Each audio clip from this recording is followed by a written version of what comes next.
আজকে আমি যাচ্ছি মায়াপুর, তাই সকাল সকাল টোটো করে বেরিয়ে পড়লাম মায়াপুর যাওয়ার উদ্দেশ্যে। আর এই যে প্রায় যেতে যেতে আমি চলে আসলাম মায়াপুরের কাছে। এই যে দূর থেকে দেখা যাচ্ছে মায়াপুর ইস্কন মঠ বা মন্দির। আমি আস্তে আস্তে মন্দিরের কাছে চলে আসছি। এইবার আমরা মন্দিরে প্রবেশ করব। আস্তে আস্তে মন্দিরের দিকে এগিয়ে যাচ্ছি। খুব সকালের তোলা ছবি, কি সুন্দর লাগছে মন্দিরের দৃশ্যটি দেখতে, বেশ চমৎকার। আস্তে আস্তে আমরা দেখতে দেখতে চলে এলাম মায়াপুরের।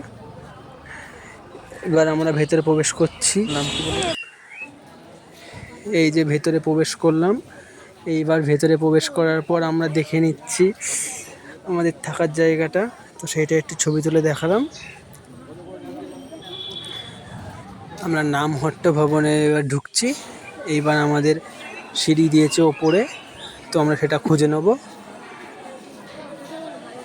তো এইভাবে আজকে আমাদের মিনি ব্লগটি কমপ্লিট।